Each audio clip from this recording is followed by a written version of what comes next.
Evening, happy Thanksgiving, whatever welcome I can send to you.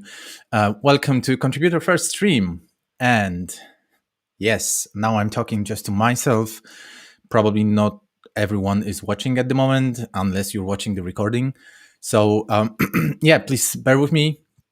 I want to grab all the links from the live stream and share them with folks on our Slack, where we have channel dedicated to how to contribute. So yeah, just bear with me. I have to set up a few things, but it doesn't mean you can't say hello. So please use the chat wherever you are watching the live stream, and please say hello. And in the meantime, I'm grabbing all the links.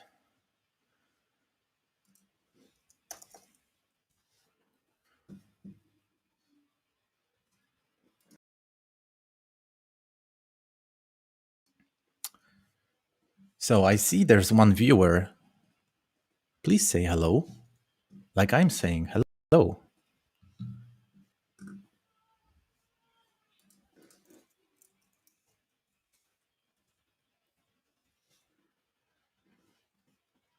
Okay. The live stream is there on YouTube.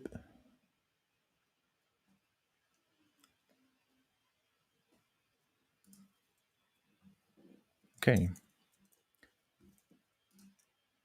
I think that it should be enough if I'm going to share a YouTube link, unless there's someone from Twitch. So yeah, give me a secundo. Let's go to the how to contribute channel.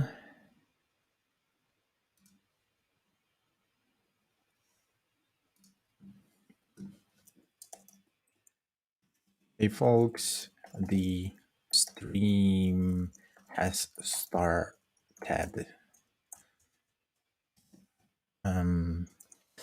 Yeah, I mean, there are some people using Twitch. So let me grab the link to Twitch.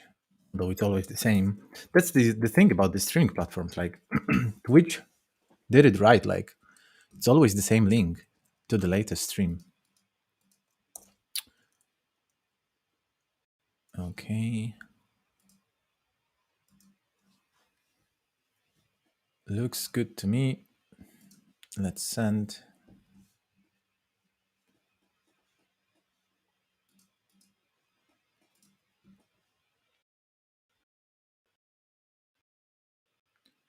Hey, I think we yeah, let's kick it off.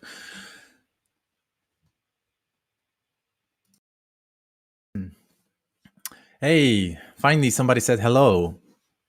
Let me see if chat overlay finally started working. Okay, it doesn't work. Nice. Oh wait, we have this background from the conference. Let me see if I can. Oh yeah. Let's keep it this way for now until we start sharing screen. So the just for those that joined the live stream first time in your life, so it's a live stream that is called Contributor First, and it's purely for async API contributors. And I freezed. No, I didn't. I thought I freezed. Hi, Ayush. So it's a purely it's a live stream purely for async API contributors, like people that would like to contribute to the project. But there's like there's basically always a confusion, like how people can help, like in what repository and how to kick off. We know we lack with some onboarding materials, and we know that not every repo is well described and has a well-defined issues that it's super easy to pick up something. So these live streams are to to provide an ad hoc fix. So of course we plan to work on the how to contribute guides, like overall about the whole organization. But yeah, in the meantime, why not solving issues one by one with the live streams? So that's the idea with the live streams. And on every live stream, we are solving different. We're talking about solving different, but talking about different topics, and they're always like driven by you. So today we're gonna talk about two topics, mainly two topics. I'm not sure if we're gonna able to do three topics in 1 hour, but yeah, the first one will be a parser project, JavaScript parser for async API. There's one person that would like to start contributing, and I'd like to, approach the issue. Excuse me, talk about it a bit. But the most important stuff that I'm going to cover live is setting a development environment for parser from the very beginning, like once you fork the repo. Because if you want to be a regular contributor to an open source project, the key here is to set up your repository, your fork in a proper way. So the work with the upstream repo is seamless, if we can call it this way. And so that's one part. The other one will be the snapshot testing in templates. So we've got a lot of different code generators, and unfortunately, like most of them or half of them, I don't remember actually. So yeah, let's say some of them don't have proper tests, and yeah, it's a lot of work to add like proper unit tests for some functions, and integration test. So the bare minimum that we need for every template is so-called snapshot testing. And in this live stream, I'm gonna cover like how to do it, basically, like how to do it with your with like one of the templates. So then anyone that would like to contribute to the project and like contribute something that will help a lot, you'll be able to just grab the stream, and using the stream, basically be able to do the same for other other projects. So yeah, let's kick off. Let me start from parser.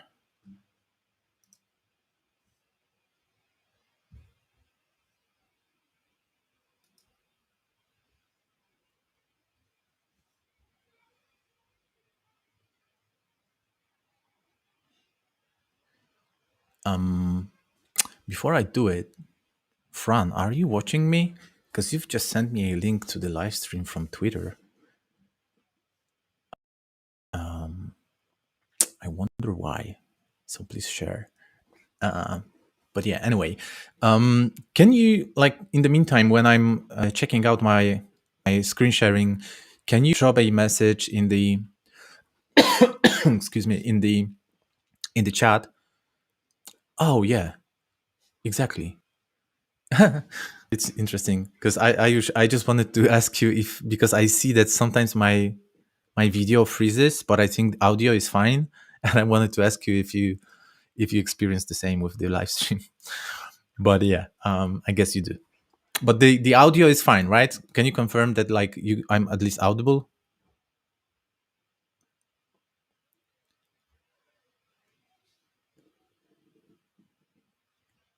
Am I audible?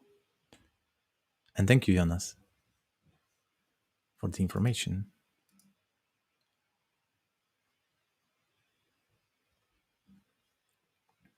Okay, audio is fine. So that's I guess that's the most important. And is it super disturbing that my video freezes?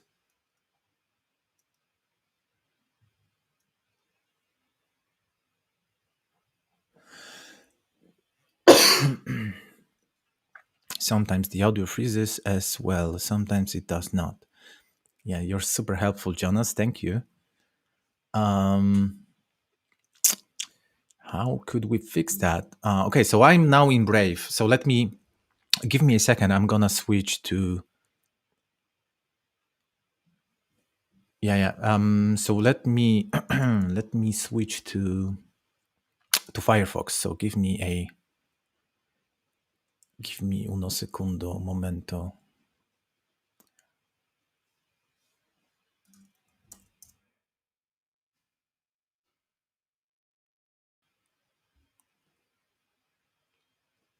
It's weird. Like I also had issues with Brave during the conference, and Firefox was doing better. So like Chromium is not the best, I guess. Okay.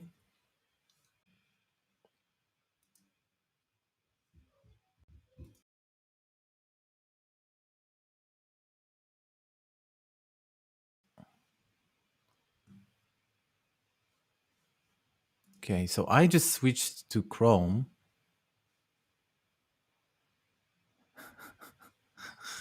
Yeah, you're always so helpful, people. Thank you so much. Like, it's amazing group of contributors. So yeah, let me. What the hell is happening with my video?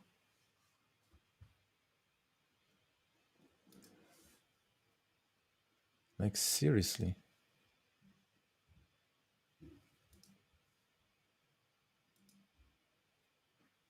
So the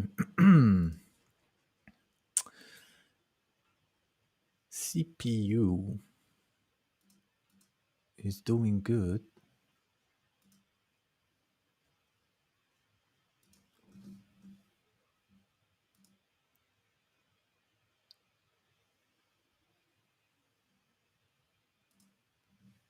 Is it really solved? Because on my side, I'm freezed. I don't see me moving, which is not helpful.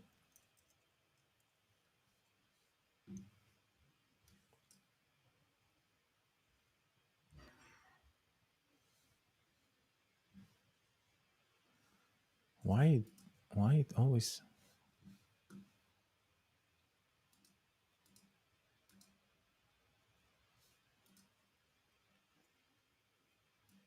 Yeah, my camera is like completely dead.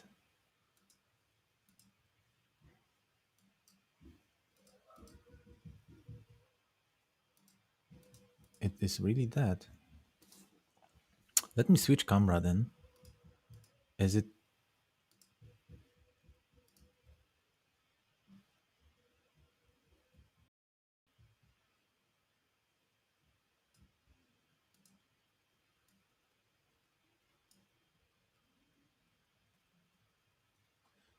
Okay, can you see me now from a different angle?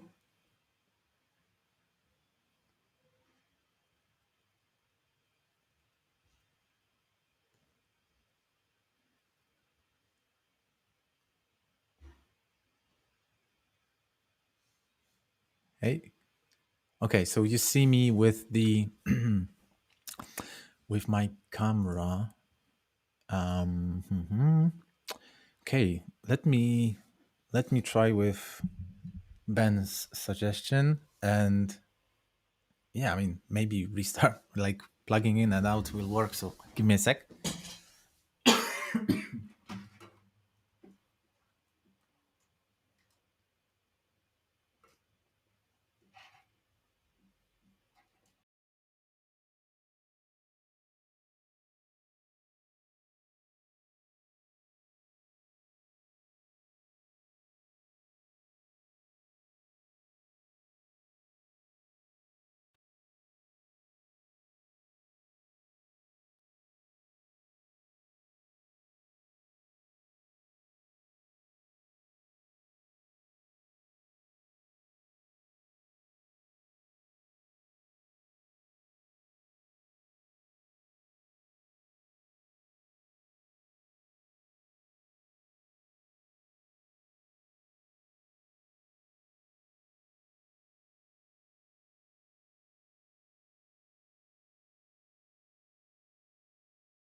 Okay, how about now?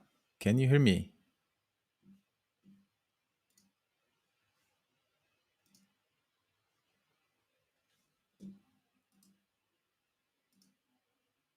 Hey. Yes. Yes. You see? Like we're perfect. Like we're like a team.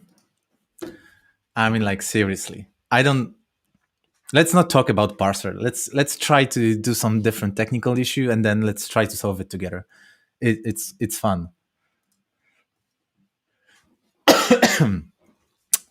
Or not.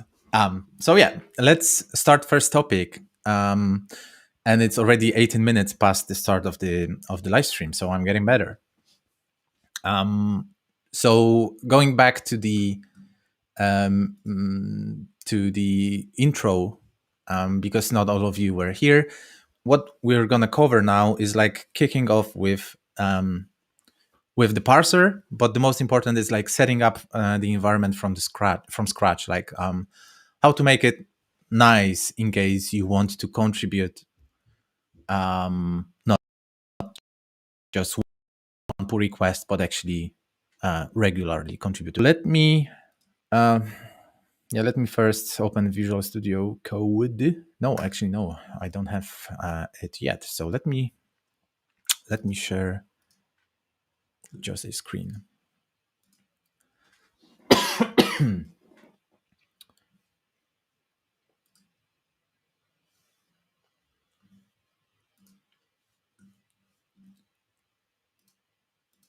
Okay, so let me put my face somewhere so it's actually helpful. I guess that's the most helpful. It's not that big, so it's not that scary. So yeah, let's go to the parser.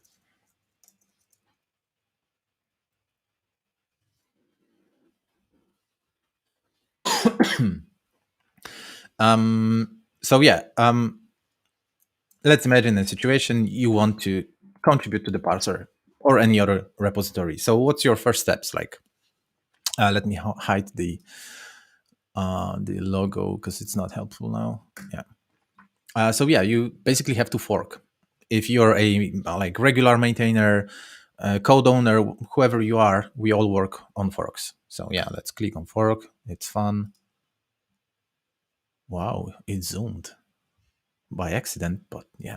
So I have a fork already, but it's actually good that I have it. But I don't have the project yet locally cloned.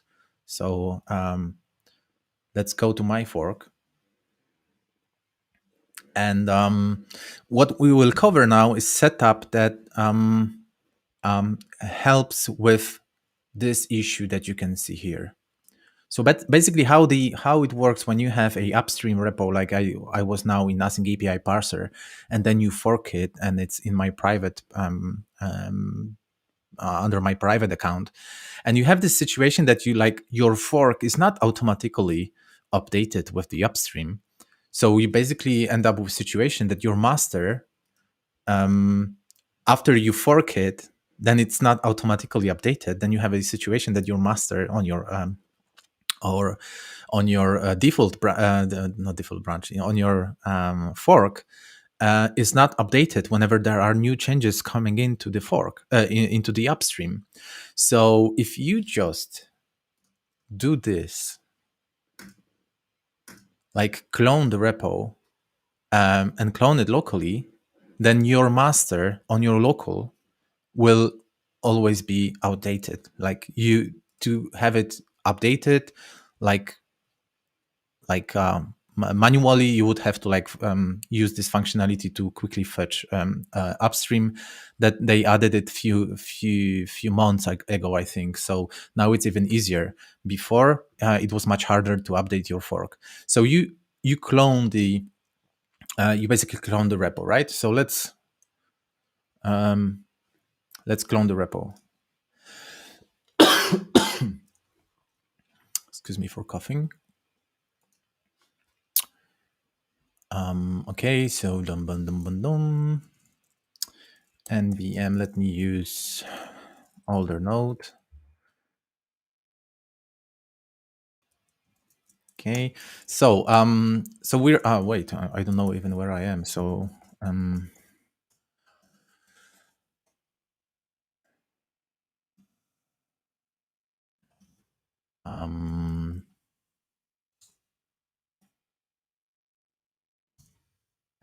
yeah, let's on the repo.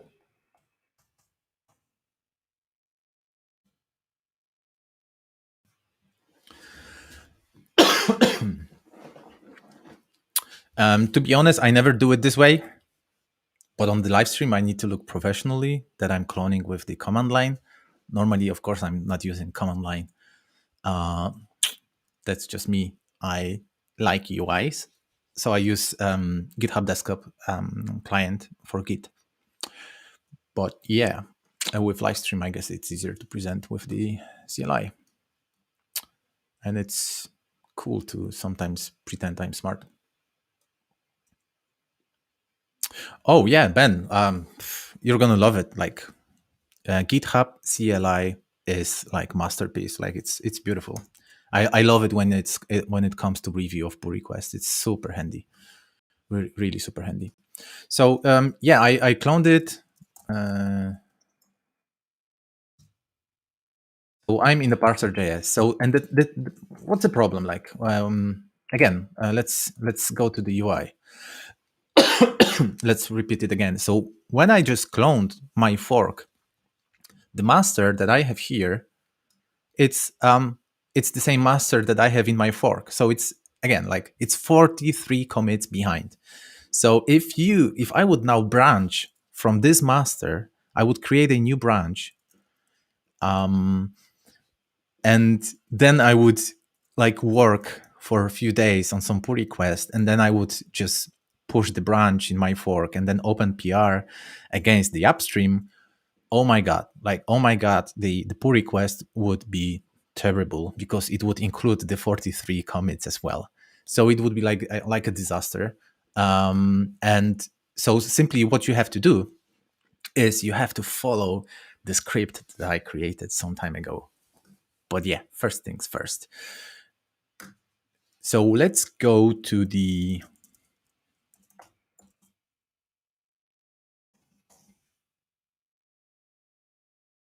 what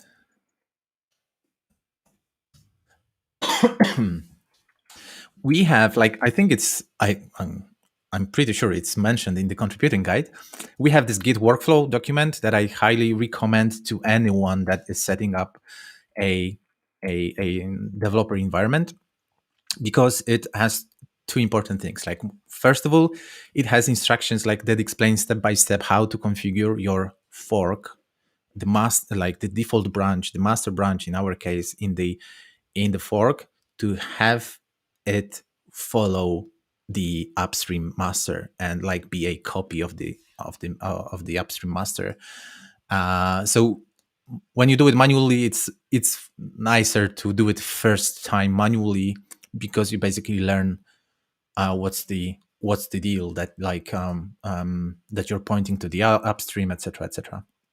But it's cool to do it manually like this just for the first time. But later, when you have like multiple different repositories from Massing API, there is a script for it. So you basically have you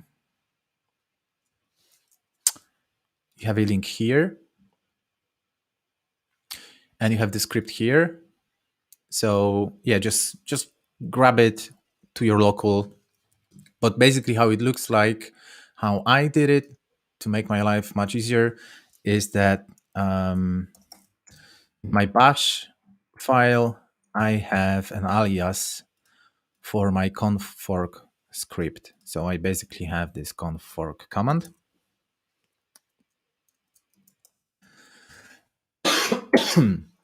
And what I have to just do is do conf fork, and then I have to provide three different arguments. So first one is the name of the organization, the name of the repository, of the upstream repository, and the name of the of the default branch. And some magic happens, something that is being done in the UI. But basically, what happens, and let me prove it to you. What was the latest change in the parser JS? Let's see. Yeah, 112 release, right? 112 release. It's in the package JSON already, is it? Yes, of course it is, because it's automated. So yeah, let's do what Ben wrote. Let's go into the VS Code. Of course, I trust.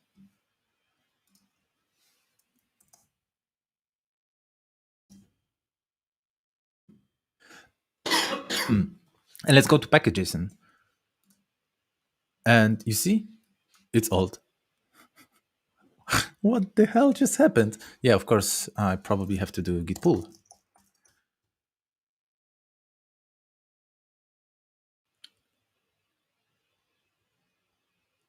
What the? What the? No. Yes. Nice. You see? Dum dum dum. And what does it mean? Like what basically happened? Like my master, but and just remember, like I normally you do fork first and then you set up like I did. I didn't remove my fork for the sake of this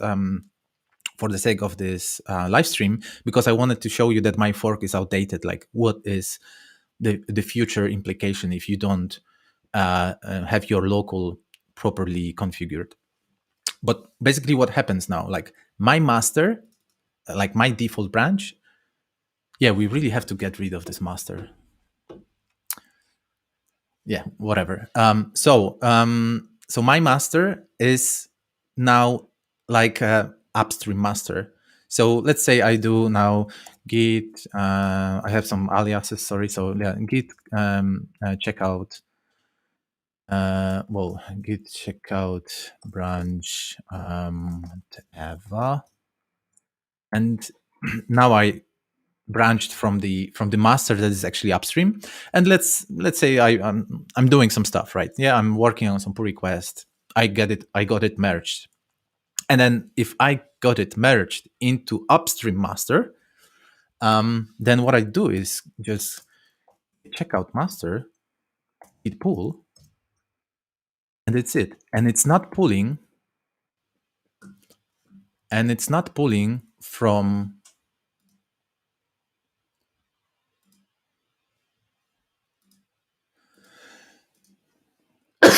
and it's not pulling from Derberg, parser JS and the master branch.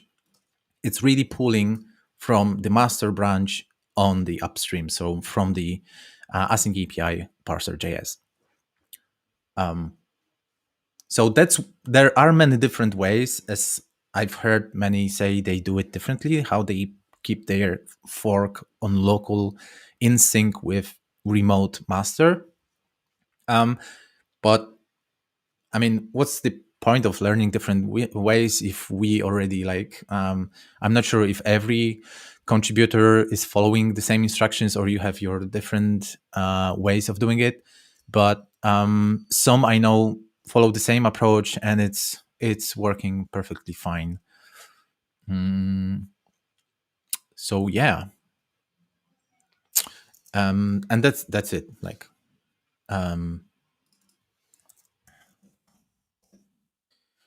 that's it. And now, yeah, let's npm install.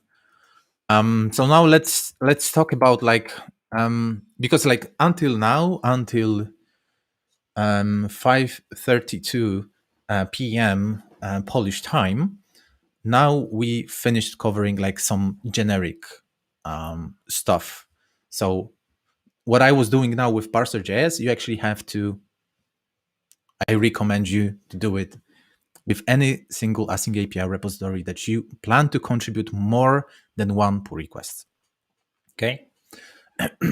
because, and it's important, like, so some, for some of you it might be like obvious, like, yeah, it's nothing new, whatever. But not everyone really, especially if you're not daily contributing to open source, you're rather working in some company, then if you're not working regularly on open source, you don't know this flow. Like, you're not used to the flow to work with forks. Because if you're in a Scrum team inside some private repo like Bitbucket or whatever in your company, you're all gonna have access to the same repo, and you're gonna branch inside the upstream. You're not gonna work with forks, so you're basically not facing this issue that your fork getting outdated. And I see sometimes in PRs that people just get this stuff messed up a bit, because like the first contribution is smooth, but then the next one gets a lot of polluted, not polluted, like the commits that should not be there, basically. So yeah, I smartly covered npm install. That's brilliant. So yeah, I have the npm install done, and let's see, let's challenge our README. Let's challenge our README with develop instructions. Well, we don't even, I mean, I'm wondering, like, what you think. Should repo has instruction that you first need to install dependencies? I'm waiting for your ideas in the chat. But in the meantime, so yeah, make sure that npm test passes. So let's do npm test.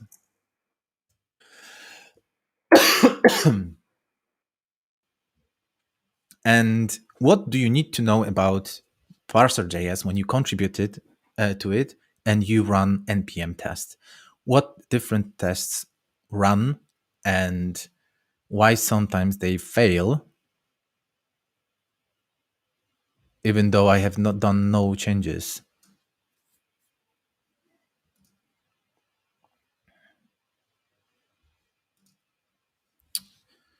Nice. Always during live streams, something has to go wrong.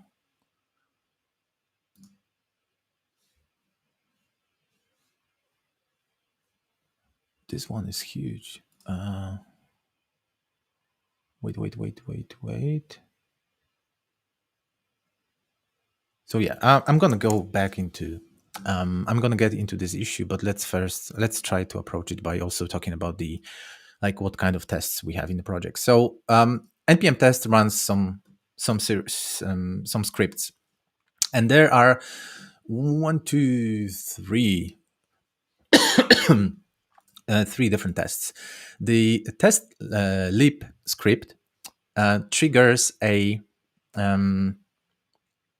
a a a parse test, and parse test, it's our file where we have all the unit tests. So where we're checking, like, testing specific functionality of the library. Then the next one, the next one is test browser. So in case of the parser, it's isomorphic. Is it how you spell it? Library. So it works on a server in Node project, but it can also work in a browser on a client side. And whenever we do release, we are releasing a bundle JS file as well. So basically, the artifact, when we produce a release artifact, like for last version we did, we also publish bundle to GitHub, and we also have it included in the npm package. Oh, I should not close it.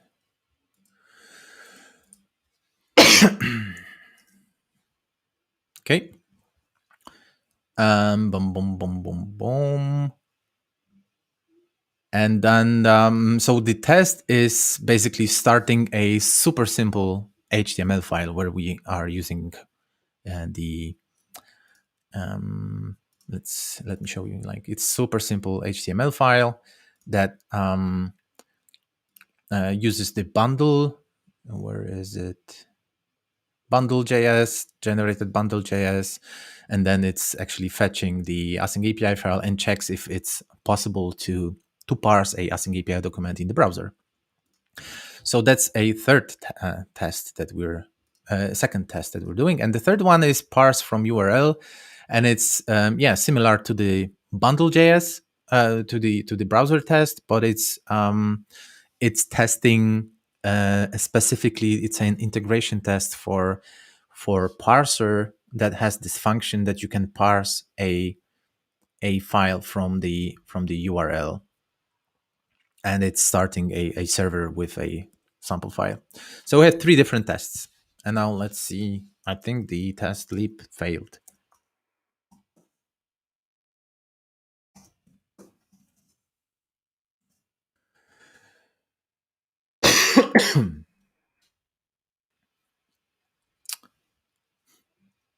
Let's see what could go wrong.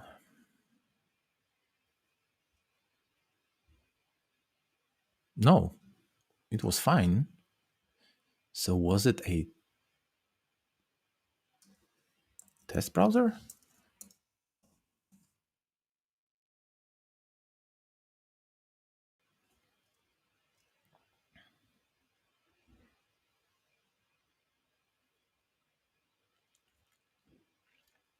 Okay, starting browser. This test is of course slow because there's a need to start the server. Okay, 2 passing. So what is it like? Or was it a super random error? Is there anybody watching me still? Like, really? Okay, so all tests are passing. So there was something strange. So that's it if it comes to testing. So why we need to do npm test, and then npm run lint. Of course, we have a linter. So yeah, instead of getting a slap on a pull request level that you have some basic errors in your code, then just better run the linter locally to get the information about errors on your local. And we have a special script, lint fix, that can solve those trivial ones, like missing semicolon or something. So yeah, these are the basics, like setup. So you need to be able to run tests, do the linting, and now we still have 20 minutes, so I guess we're not going to be able to cover all the topics. But yeah, let's anyway. I promised that during the discussion about parser.js, I'm going to talk about this specific issue related to boom boom boom. Was it this one? I mean, I don't want to talk about it until I show it to you. Just don't remember. It wasn't the referencing. Oh yeah, this one. So the issue is related basically to this function, and what happens here? It's responsible for validation and converting messages, and this particular part is responsible for doing it with um, with the schemas. So to fix the problem that we have here, you first need to understand how async API work. So in async API file, let me show that to you.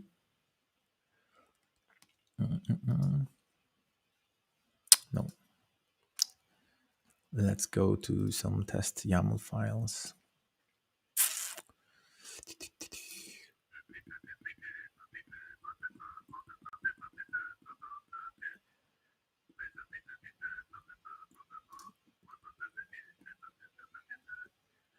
Are we going to find something here? No, of course not. Let's maybe jump to, no, not here.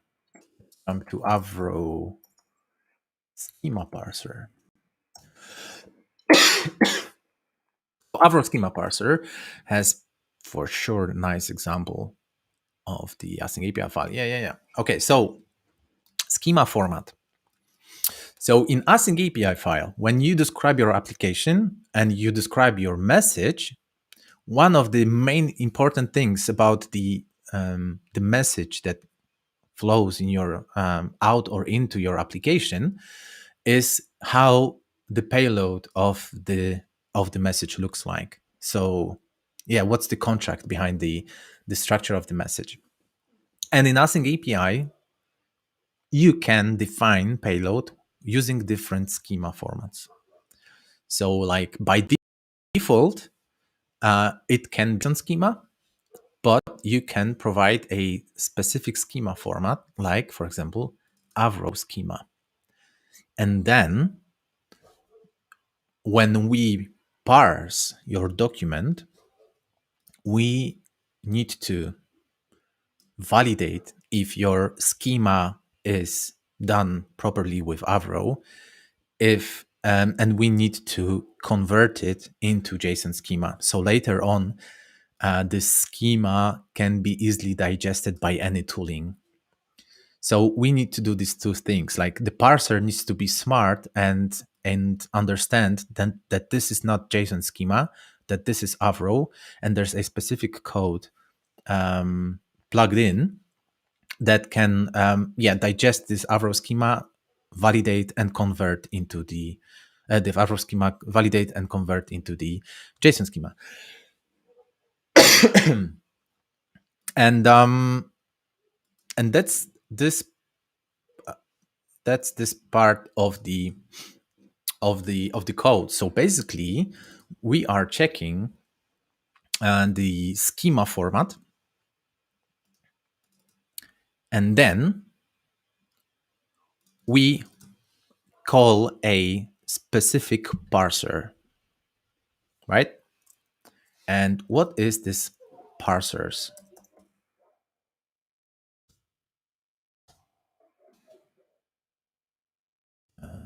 How were we doing it? Just, but I don't remember.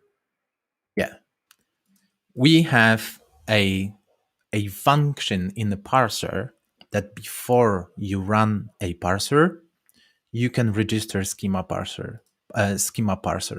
So basically, parser.js architecture is done in the way that it is responsible only for the default things, default async API things. So if I would have a async API file that has no schema format, let's say, and the payload is JSON schema, then parser.js would handle the validation because it has a specific async API schema format parser. Okay? But then, in cases like what with Avro, what with anything else. So if I would like parser to support also Avro, I need also install Avro schema parser. Not just the parser itself, I also have to have Avro schema parser installed in my project and then register the Avro schema parser first, and then I can go into parsing. Okay, so the because in the registration, during the registration, we are able to just provide this schema specific functions and the list of MIME types for a given schema. So like just quickly have a look at MIME types. Yeah. So such a schema specific parser also always returns like this what MIME types, and now you can see this. You've seen it in the schema parser. So how it works, like parser goes, like finds a message that has a payload with schema parser with some schema format, and then it checks, okay, so it matches this this specific schema parser, and there it runs a dedicated code for this single message to do some conversion with it and validation and etc. So and that's it. Like, so that's it from the architectural point of view. Let's say how it works in general. Now the problem is that I can have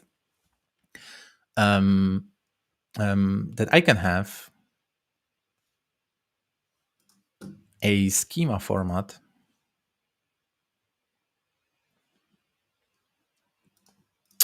that does not support not does support. Like, I can have a schema format that is not supported by the parser. In other words, like, let's say I'm using parser. Okay, I'm using parser JS, but I mean, some people don't read README, unfortunately, and they didn't notice in the README the part about, like, example using Avro schemas, Open API schemas, RAM data types. Somebody didn't notice that some external additional package has to be installed. So let's have a look. Maybe I didn't prepare that, but I think we can quickly do it. So this browser test takes us an API file and tries to render it.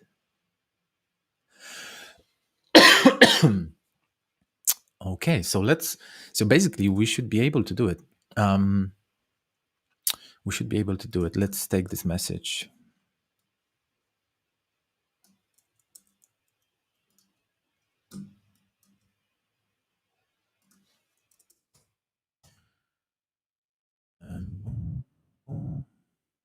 Okay, so now again, let me point you out to a specific part. So I'm going to start now a test where I have a HTML in which I'm using the bundle of the parser, but I don't have Avro schema there, Avro schema parser there. But I actually, in my async API file, I have a message with payload with Avro. So basically, this should fail. And let's see, because I'm not 100% sure that it's going to fail. Let's see.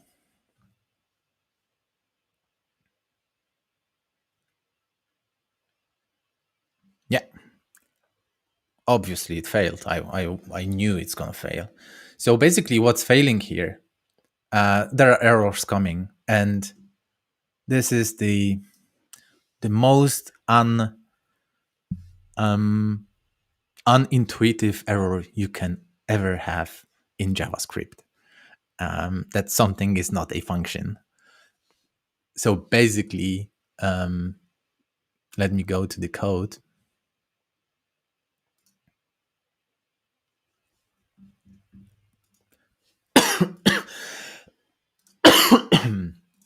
Basically, we're calling this function, but we don't check if it ever exists.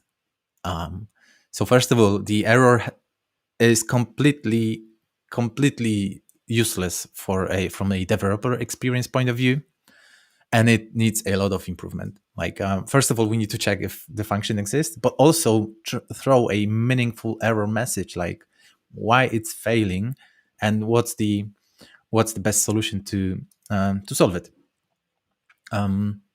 So yeah, that's the issue that we have. And now going into the list of issues, it's issue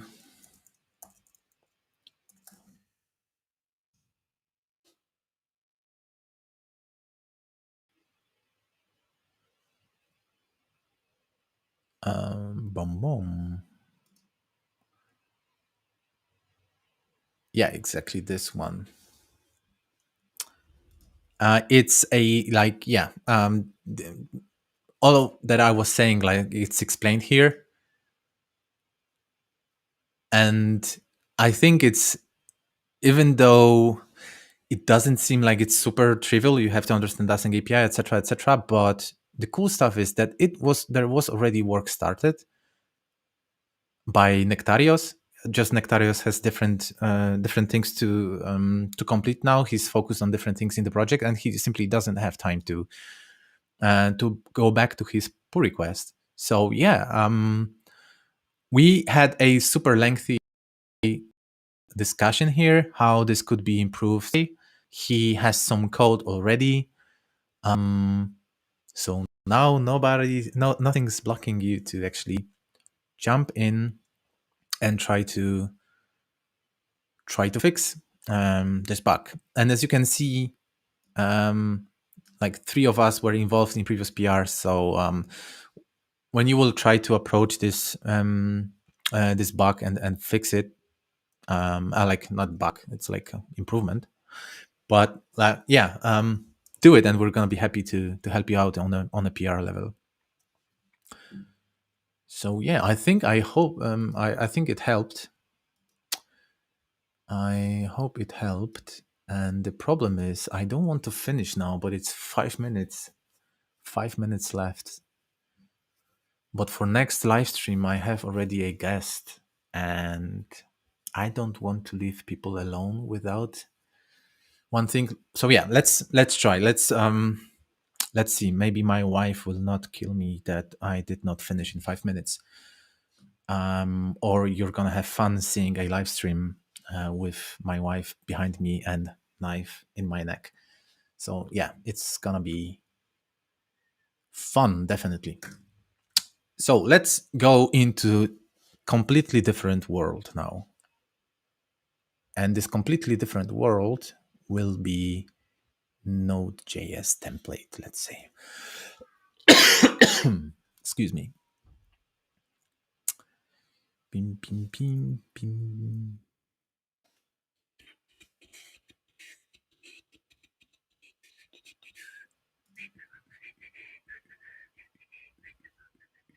Where are sources? Yes, here. Node.js template. Okay, have it. So now we're going to talk about, and luckily, like in Poland, we don't have this tradition of late dinner, Ben. So let me show your comment to others. So basically, it's changing a bit, but the old approach is that dinner is something that you have early, like 3, 2, 3. We don't really do lunches. Like we sometimes go for lunch at like midday, but usually dinner is a lunch. So at this time, like maybe not now yet, but in 30, like in 1 hour or 30 minutes, my wife would tell me like, come to eat supper, not dinner. It's Polish thingy. Always laughing with Fran about it, that we have totally different attitude to eating. So yeah, let's talk about Node.js. So what is this project all about? So this Node project, Node.js template, it's a template for our async API generator.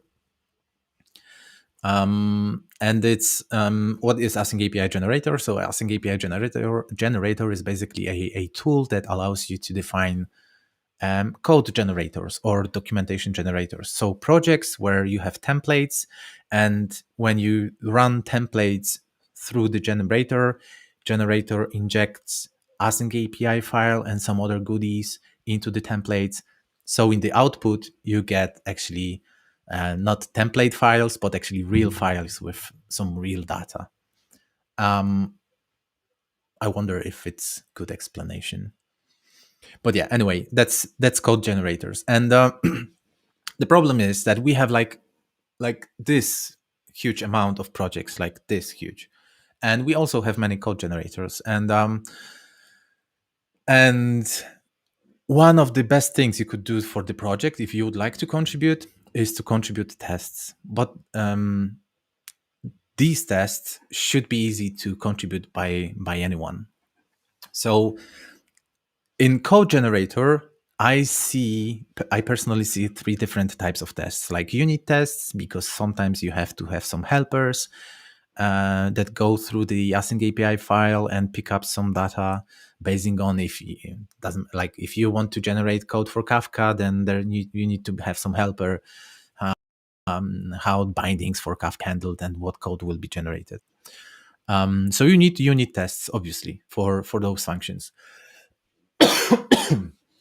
Then at the end, we need some integration tests, right? So once we generate code, would be nice to have some really sophisticated integration test that starts a Docker Compose, spins up a, let's say, Kafka broker, starts your application, and then let's say we send some event and we check if the event got delivered to the application.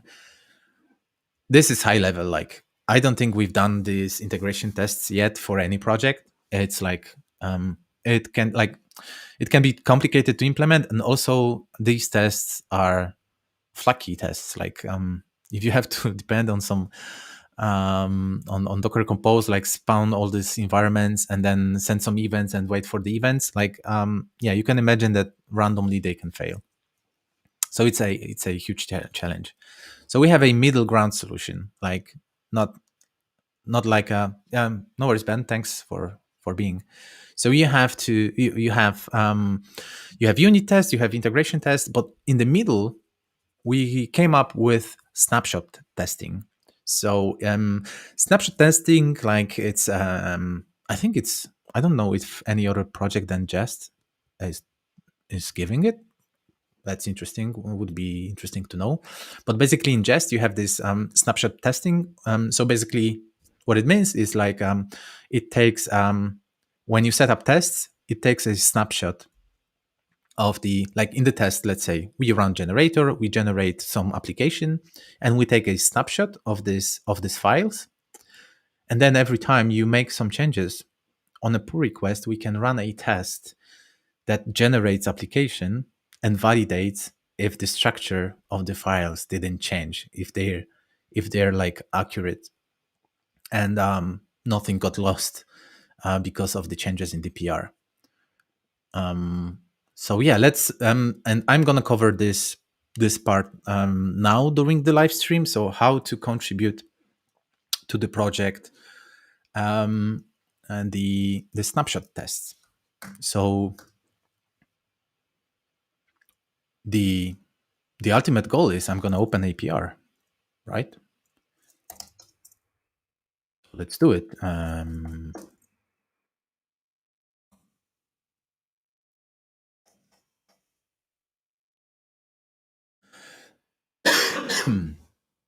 Okay, so the cool stuff is I don't remember how to do it, but I have some project where we were doing it, and yeah, let's see how it goes. So most important, of course, are dependencies, because this Node project has no tests. Then, of course, there is no no Jest. It has no tests, and there's no Jests. Yeah. Anyway, let just install npm install say Jest and that's it.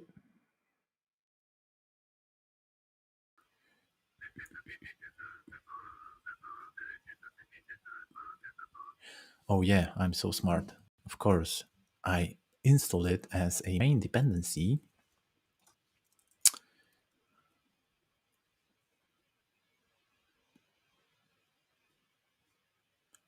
But we're gonna fix it. Okay.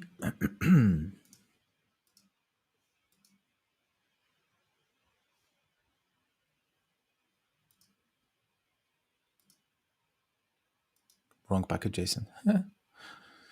Whatever.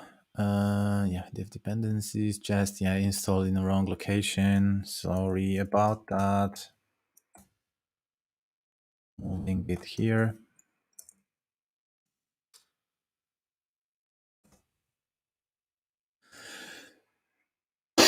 Okay, so we have Jest. So our test runner is in place. Now we need to start writing some tests. And let me be. Yeah, we need one more thing. So in our dev dependencies, we need one more thing. So we always, to enable snapshot testing, it's not just a test runner that we need, but we also need a async API generator, because we're going to use it in our tests as library. So npm install. Does it save Dave? Dave. Sorry, Dave. Save dev? No, dev. Or is it just big D? I think it's big D. Let's see.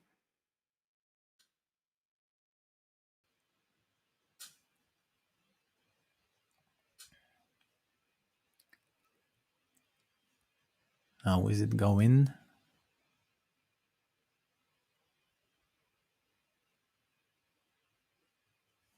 Okay, I think it's going fine. In the middle, like, can you confirm that you're watching and it makes sense? I'm still here, risking my life.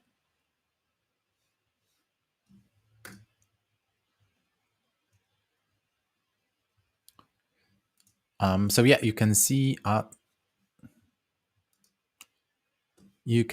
async API generator is installed in dev dependencies. So we can go.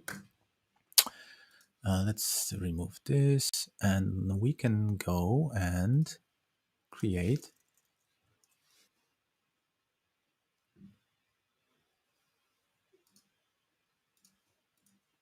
Wait, what did I click?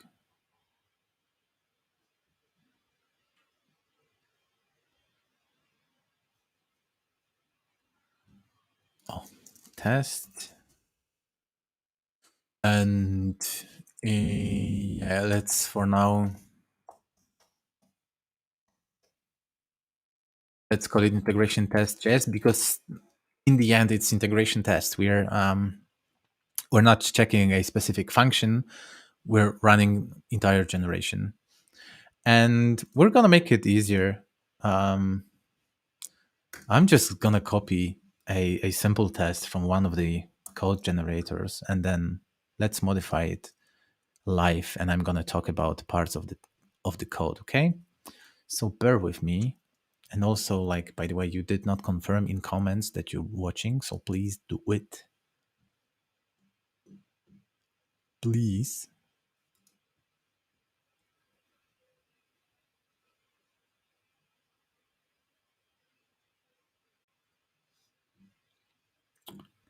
Okay. If you don't want to, I'm not going to force you. I'm just going to continue. So let's paste the code.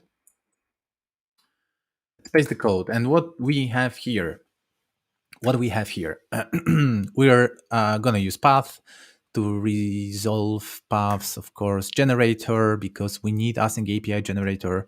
So every single snapshot test will have these. Every single snapshot test will have to use read file function and a native function from Node. And we're going to use need crypto library to generate some stuff, and I'm going to tell you why.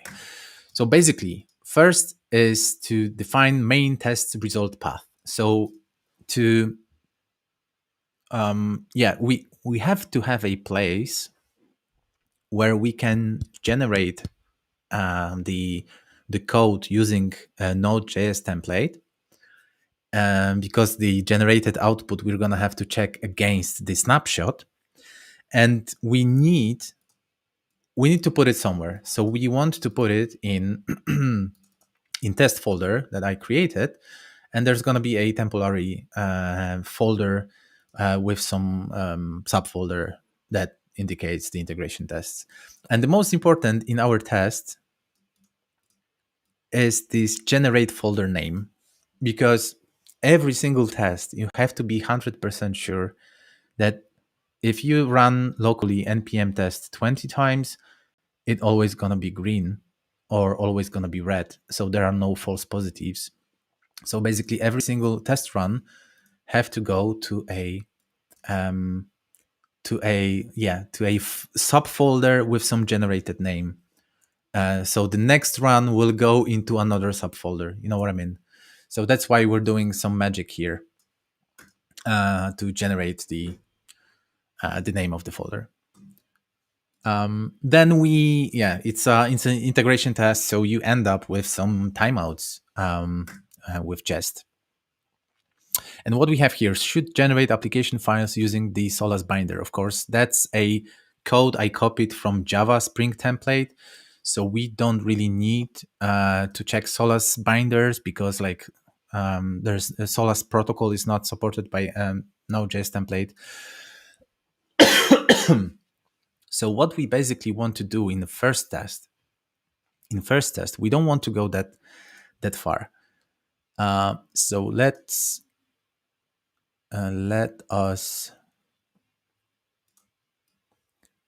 comment out this part. So first we just need to generate folder name, like get the output directory. And what we're doing next, we're calling using the initializing the generator. Now this part, if it comes to generator API, the first argument is always the name of the excuse me, the name of the template. But of course, because we're running tests inside the template, it's just enough to point to the root directory. And that's going to work because the generator, from the architecture point of view, supports and that you can have template as a standalone node npm package, so you can have it wherever you want, because we're using npm arborist library to get the template and install in the generator to use it. Excuse me. I need to get some water next time. Now the output directory, so we're it's going to be in every single test like this. Now then we have force write. This option has to be passed because by default generator blocks you from doing bad things and does not allow you to generate inside the Git project if you have some unstashed changes. So we need to force installation like generation anyway. And template params, we do not need to pass them at the moment. So let me do this.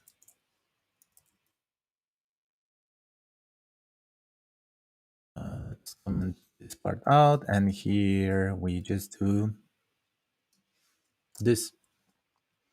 And now let's let's call the generator and generate from file. And of course, we need to have some test YAML file.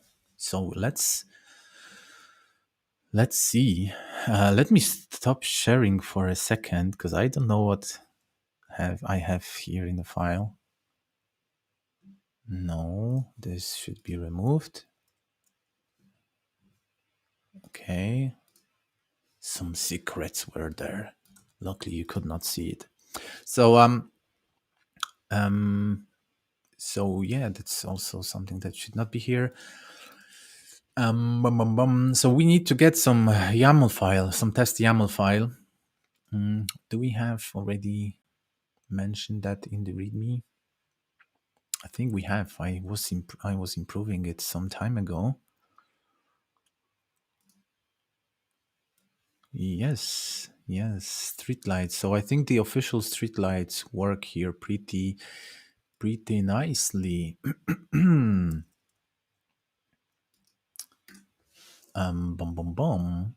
So let us go here.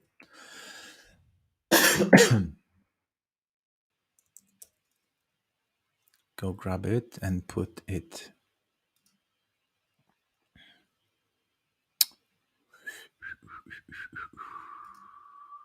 Do you think the same way as I do? I think it would be nice if we would actually fetch it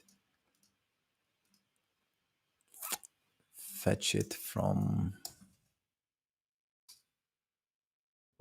spec.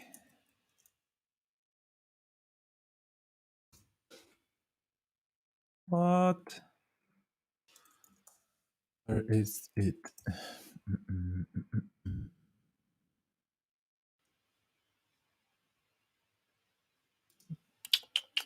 Let's get some example. MQTT, yeah, streetlights, MQTT, yeah, exactly, the name changed. So we have but it's not gonna be master. Let's grab a, no, what I've done, what have I done? No, pick this one, yeah. Yes, we're almost there. Okay, we have a streetlights from the latest release. And I suggest that we are actually don't put it in the repo because it's bad practice if we have those examples inside the repo. Let's try as much as we can to always use the official examples, so the template always work with the official examples. And let's try this. How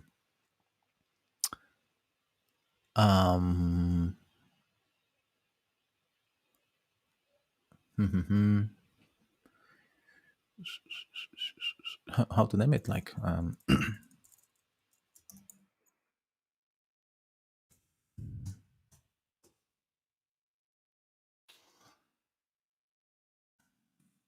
example URL.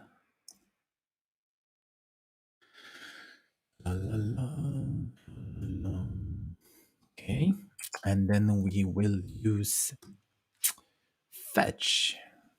How do you think? I think it would be coolio. I think it would be really coolio to not have it in different location. But I haven't used fetch for some time. Let me quickly check in the internets. Boom, boom, boom, boom. I don't even remember. Is it fetch, like the name of the npm package?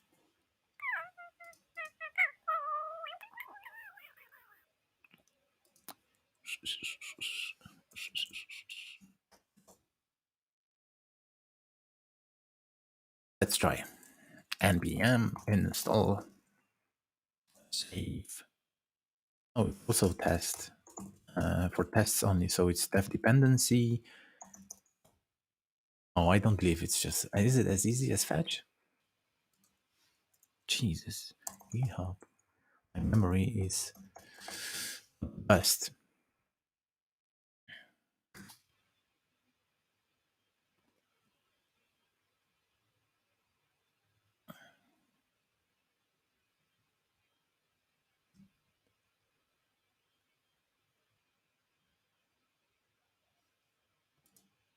Come on. Is there anyone to help me out? I just don't want to waste time on finding the name.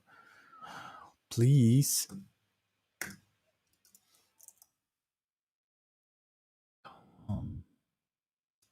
I seriously don't remember.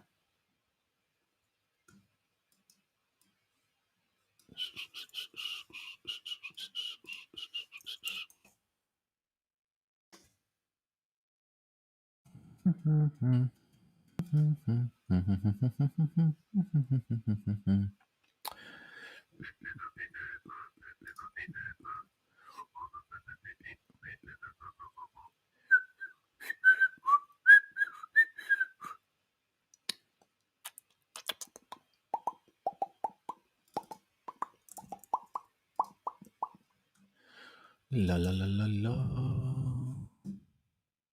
Nobody's helping me. I have to check it on my own.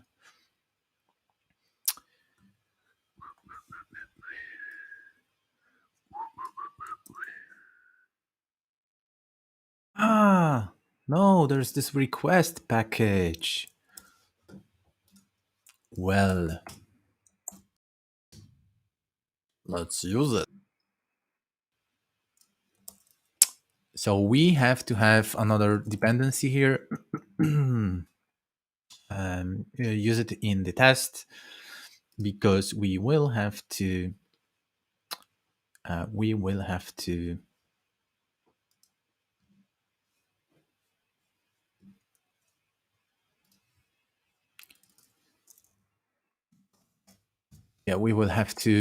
first fetch the so the file that we want to pass here into the generation. We need to actually fetch it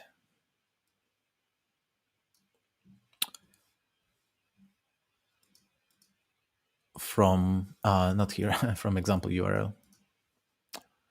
Boom, boom, boom, boom, boom, boom. Oh, come on. It's all so slow.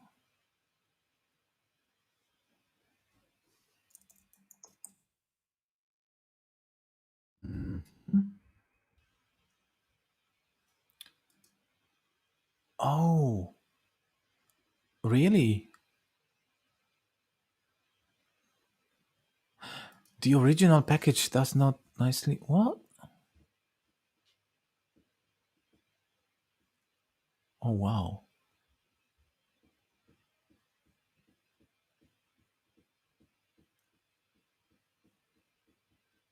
Oh, okay. No async await.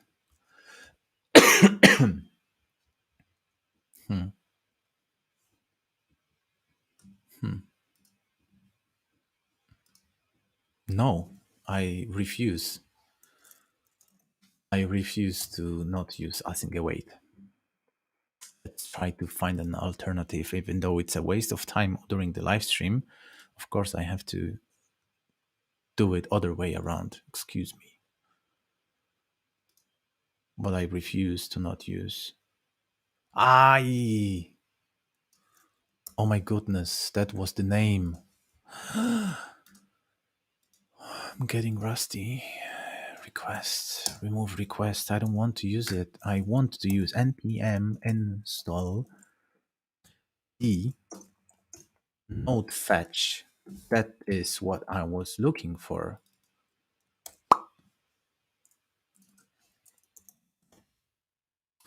Fetch. And no, they also don't support what?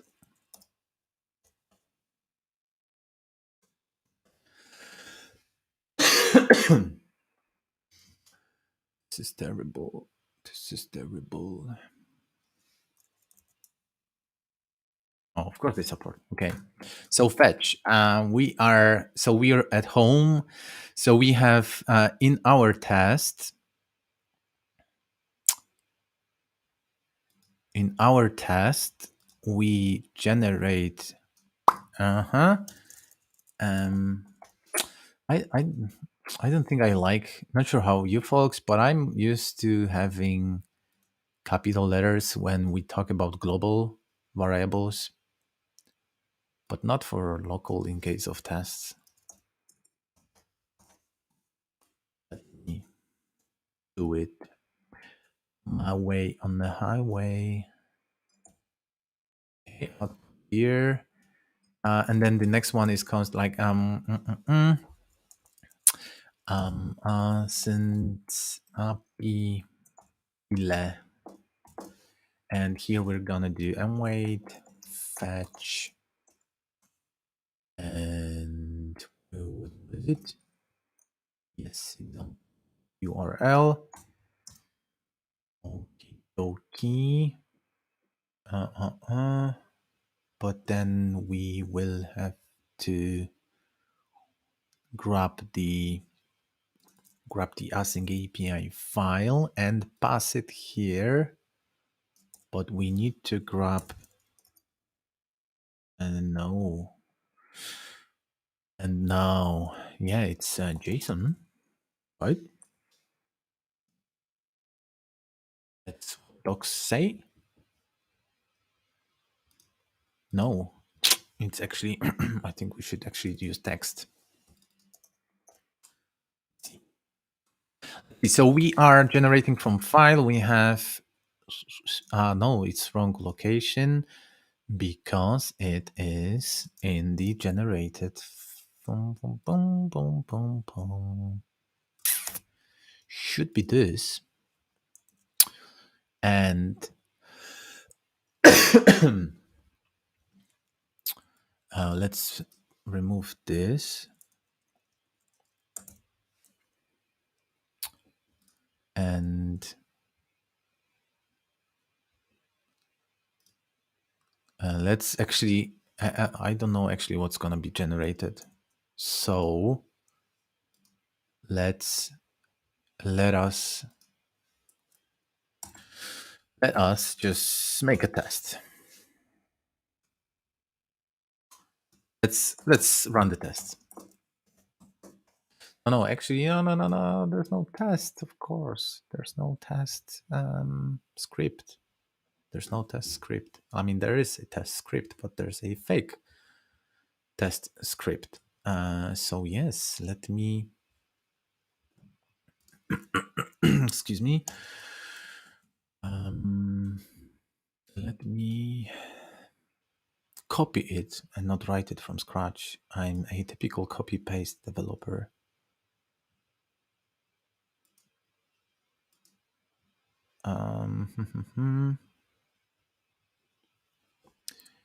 Generator. It's where we run those snapshot tests. Let's see how this looks like there.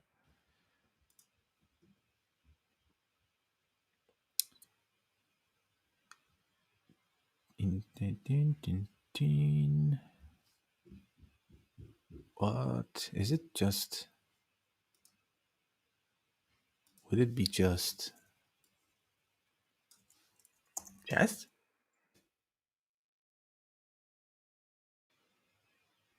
I think it should be enough.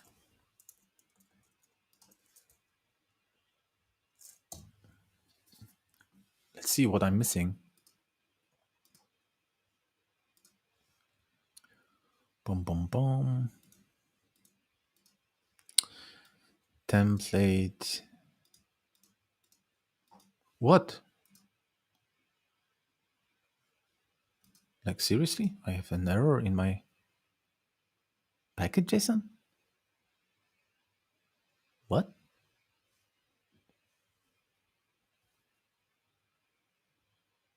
Did I break something? No.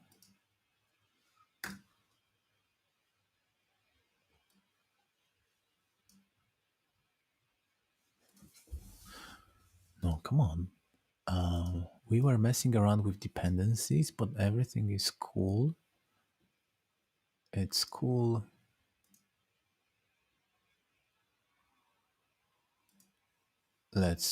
What the? All is good, come on. NPM, NP, NPM.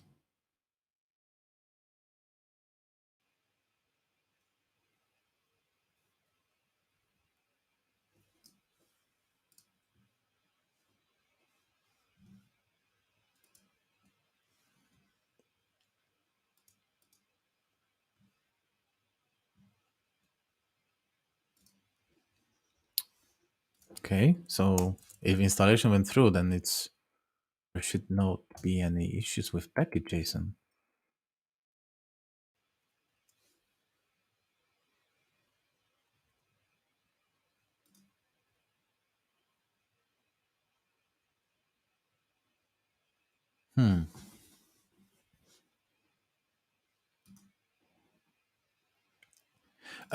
Wait. It's template package.json. I don't want. No. You got it. You got me wrong, sir. I think I know what's wrong. So the wrong thing is this.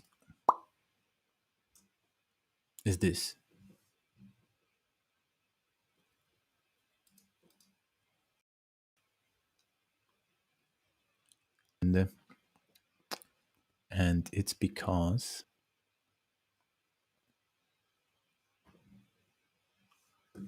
it reads a wrong file. But how come it reads a template? I don't remember what path normalize does.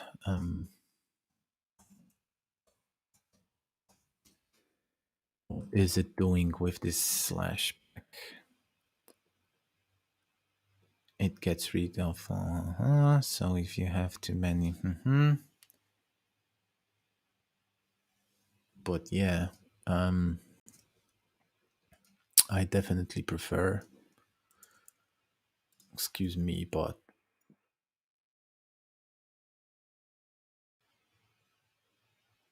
I do like to do.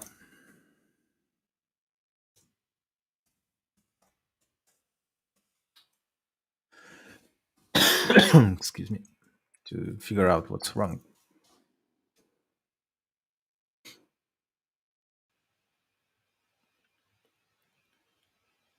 No, I don't think it's related to this part. Why are you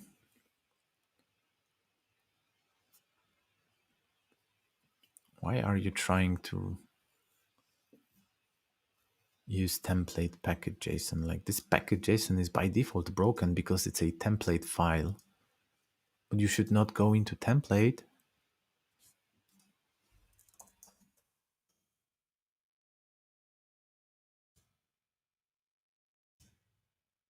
And you're not going into template. So we are again generating main test.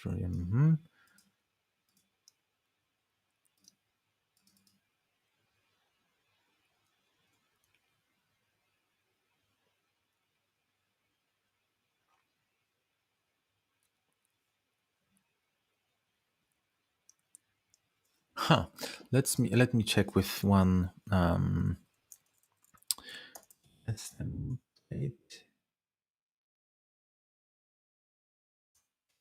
Let's see another project where we already. I was doing the snapshot test so many times, and how can't I remember?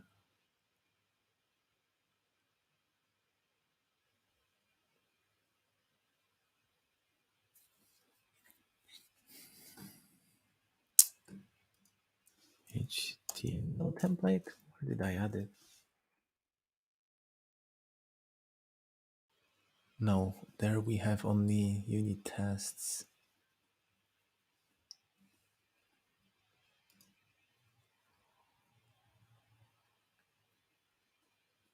So main test result, and we have generate. I mean, like, seriously, it's a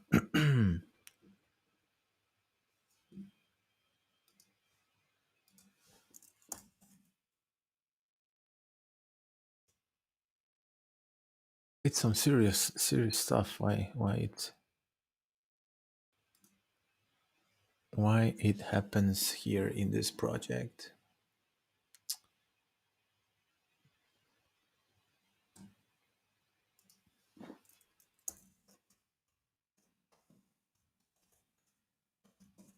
Let me check. I think it might be because Jest is trying to read it, and some configuration, maybe expect some configuration. So let's see.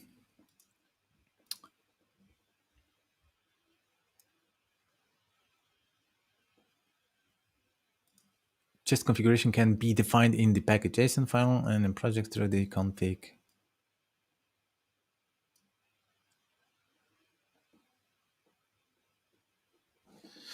Let's see. I always prefer, before reading the rest, just try some stuff. So let's do this.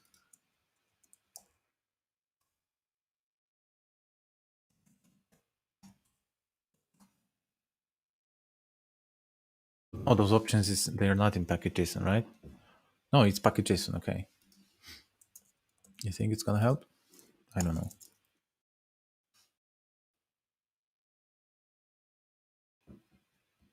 No. It's still trying to read my package.json from template.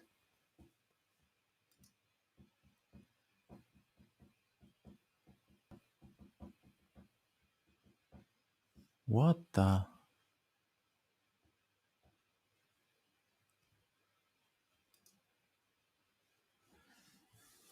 It's super interesting. It is super interesting. What is happening here? You think so? Not sure. I mean, let's try.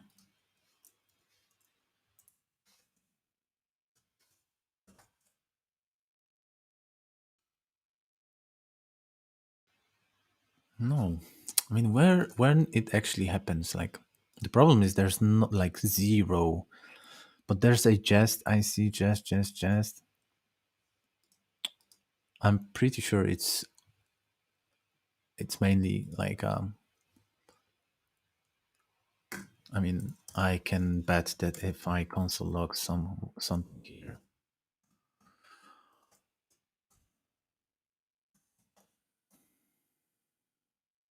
It's not on this day because it must happen on the runtime. Yeah, exactly.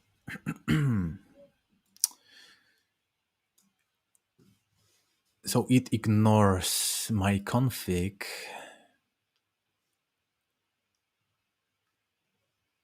Um,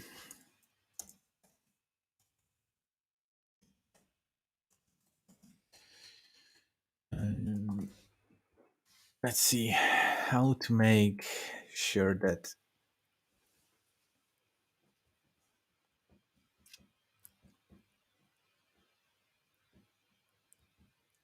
why it is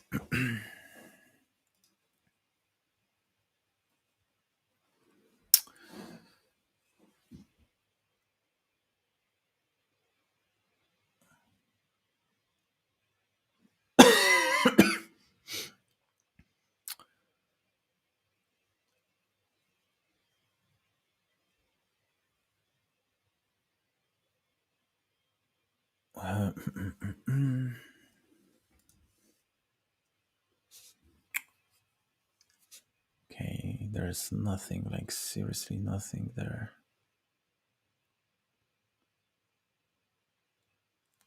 In the docs, at least.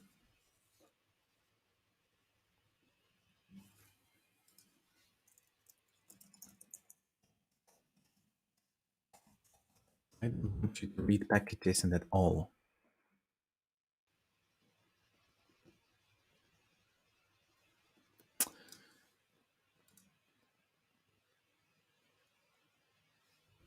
Yeah, just refusing to start because I think that it by default wants to read, instead of just reading a package.json from the root, it tries to read a package.json from the template. But this package.json, it's not a real package.json for the project. It's a template file, which is broken because it's templated, and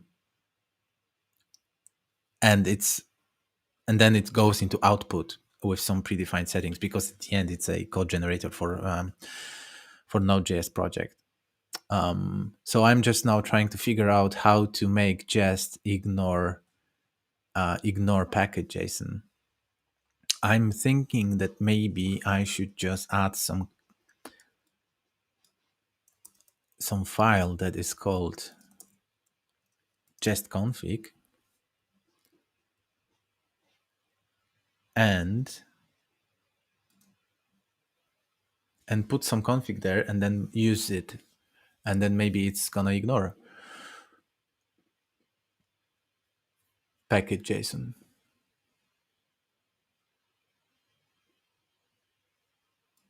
Yeah, let's just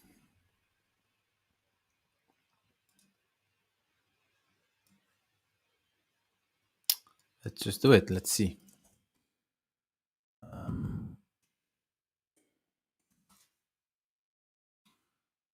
So let us point to config file and let's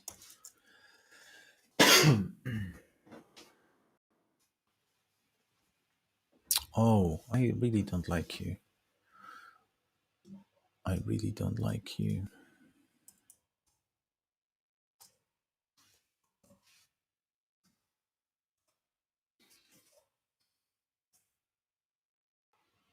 What the?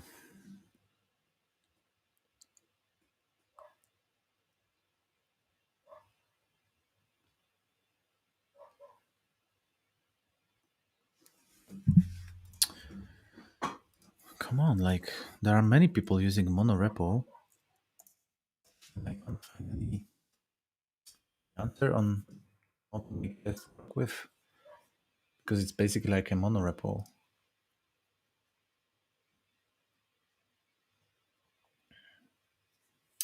What do we do in React template?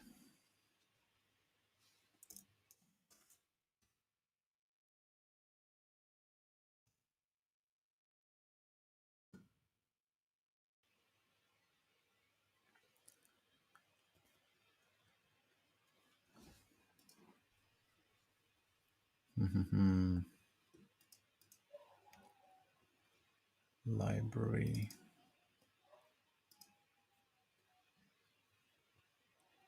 So in the library, in React component, we have. Okay, so you don't really have to point to the config. It should point. It should pick up config on its own.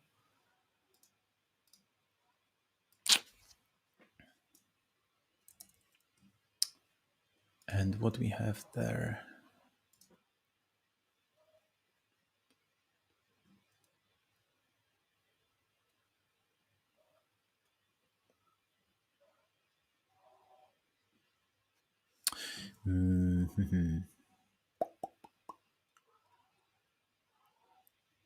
Okay, so let's first see. Okay, we still did not fix it. So in the config, might be that we need to explicitly. Let's see this. Is it test match? I don't remember.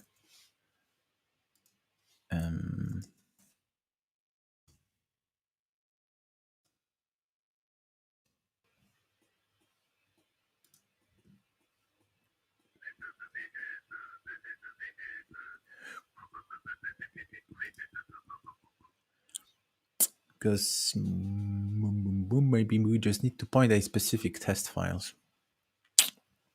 Let's see.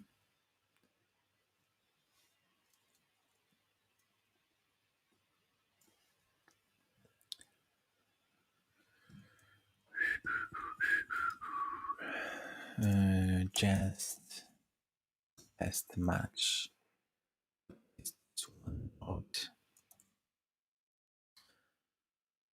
Match is global patterns.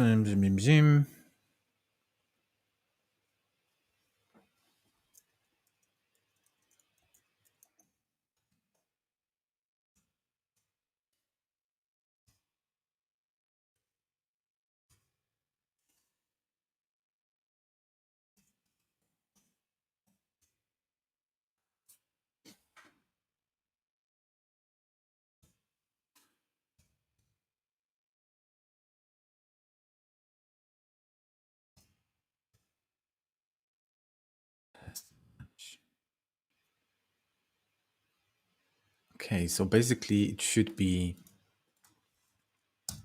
but no, it's. I don't think it works like because verbose is. Yeah. Anyway, let's see. Test match an array, and that would be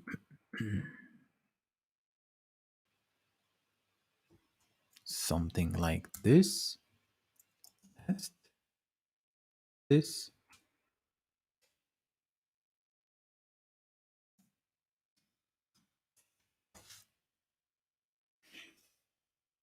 Yay. Okay. Okay. I think we're getting more.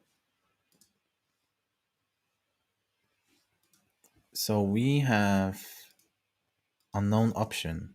So we at least know that config is read, but doesn't matter if it's valid or not. The beast is still trying to read the packet JSON,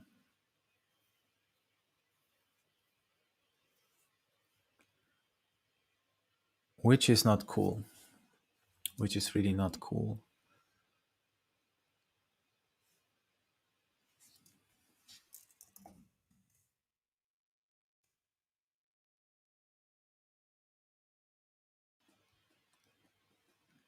Let's check one more thing. But yeah, I see you. You say npx test. Oh yeah, of course it's broken. Oh yeah, but still the same.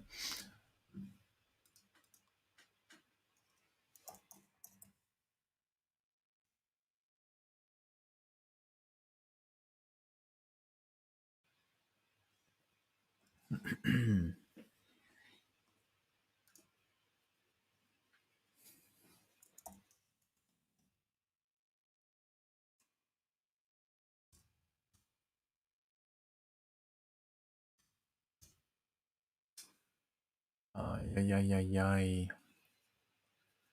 How can I? One way would be, first of all, to rewrite the template to React engine.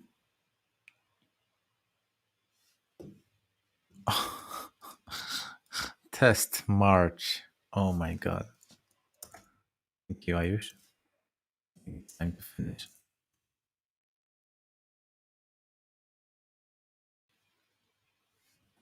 Yeah, but still trying to read this file,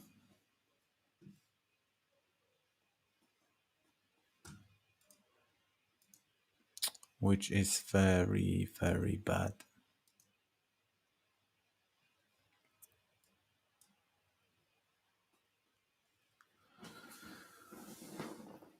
Oh, yo. Mm-hmm.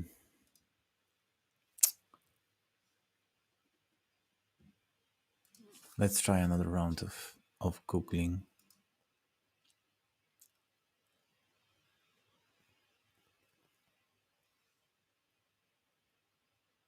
What again? Like at this point, just temporarily delete the Docker directory? You mean template? Or what do you mean, Ayush?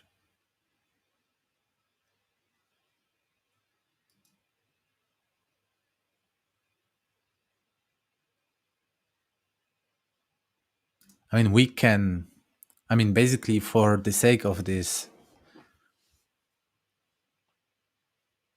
yeah, you're right. Basically, like we should not waste too much time on it. So basically, the issue that I'm having now, it only will occur in two code generators: the Node.js template and Node.js and WS template, which is a Node.js template specifically for WebSockets. So these two templates will have issues that I have to somehow overcome by how to ignore this specific package JSON file. But if you want to contribute tests like snapshot test to any other test code generator, and all those code generators, they're listed in the generator README, then you will not face these issues. So yeah, basically now let's just do this. So we actually solve the problem that is, well, yeah, ruining the whole live stream.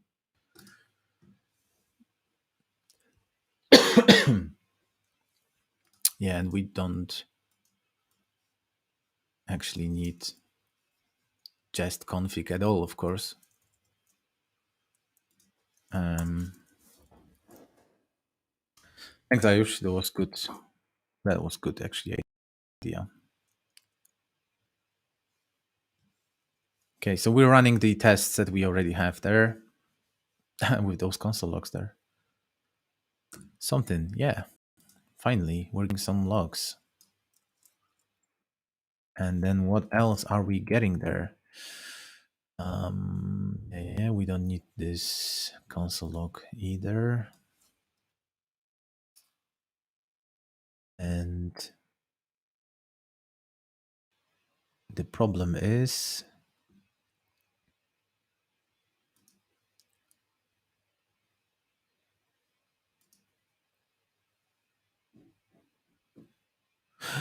oh, yes. What the heck am I doing here? You see, like, yeah, I mean, I'm using generate from file because I'm following what is in the Java Spring template.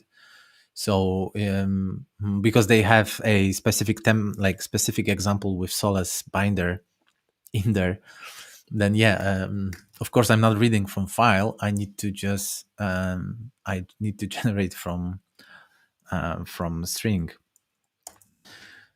So yeah.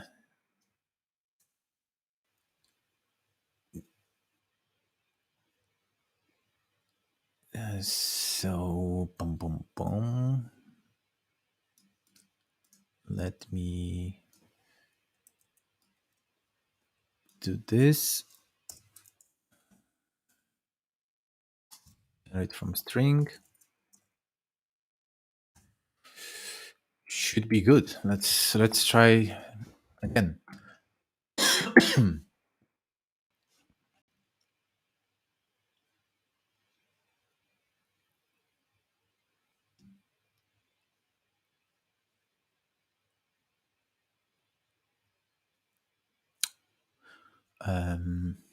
What?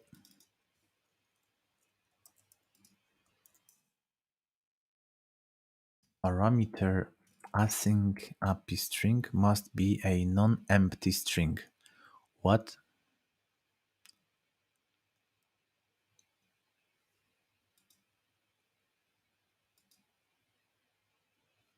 Okay, anyway, so let's not make fakes here. So expected files, we know what to expect. Let's adjust it. So basically we expect Docker file. It's going to be there for sure.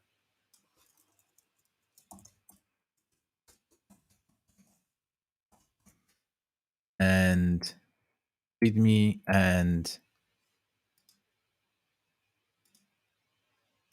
and for now it's enough. Just not, let's not overcomplicate. And then expected files.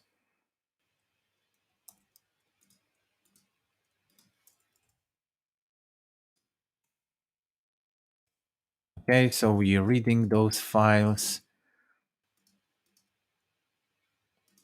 and we're checking the file. Yeah, should be good.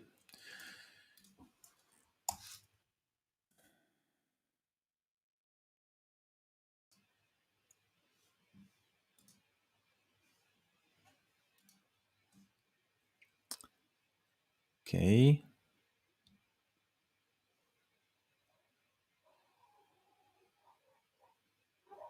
Oh, yeah, okay. I get it.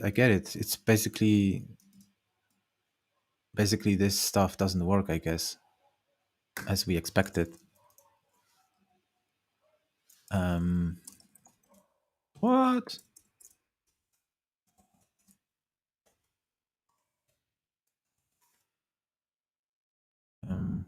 are we actually getting after fetching? Did I put a correct URL? Yes, I did.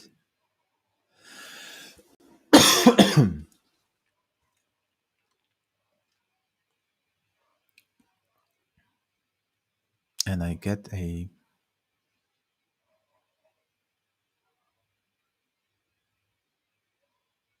get a response.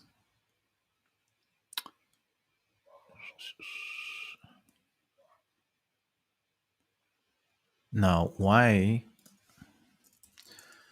there was text, right? Text. But I think in docs they also have function JSON, which again, I don't remember if it's there. Pretty risking failure. What do we get in response after fetching the file? Oh, wait, is it? Is it?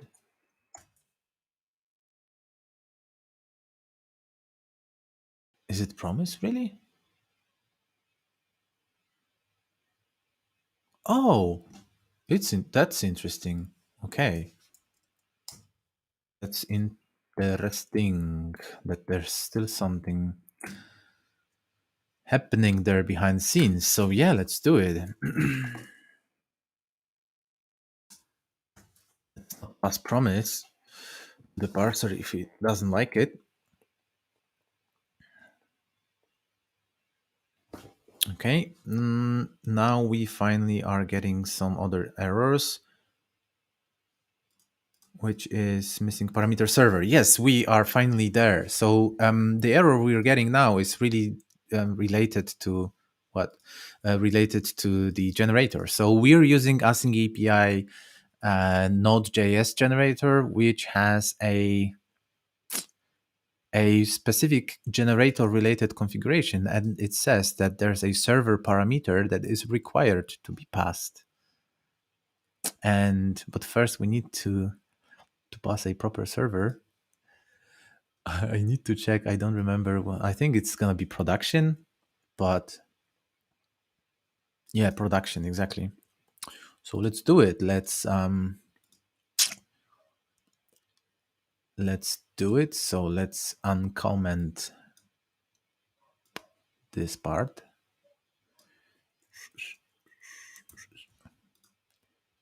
And we are going to have a parameter called server.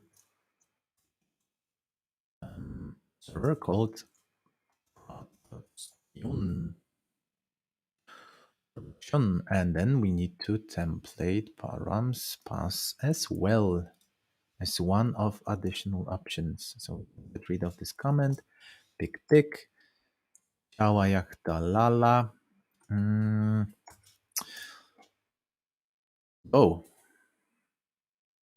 but you see some temporary files are already being created here. So we get this generated folder name, which is going good. It's getting better and better. Okay, we got another one and the test went through. It just failed with, oh yes, come on, that's the, like, it's always the same, lads. Like, you copy paste because you think it's faster, but no, then you're doing it slower because you need to adapt your code. Like, they say that humans learn from mistakes.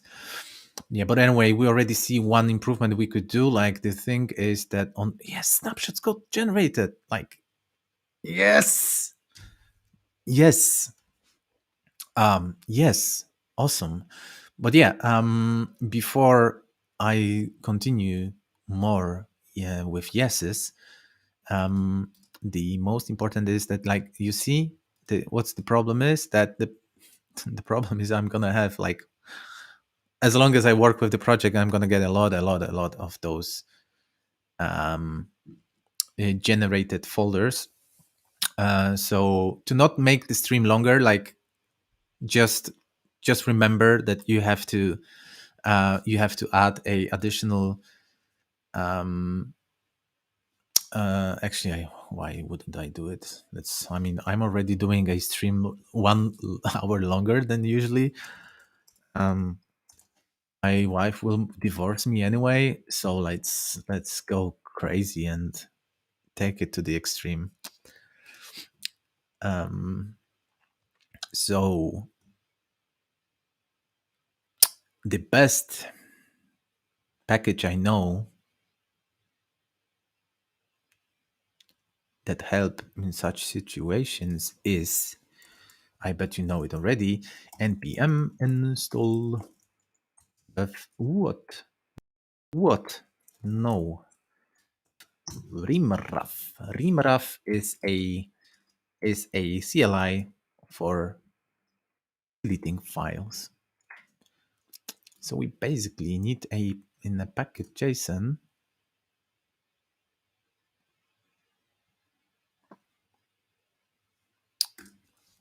we first need to do rimraf.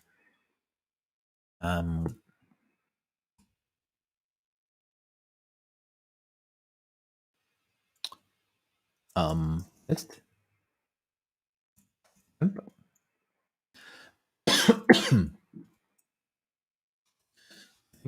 like this.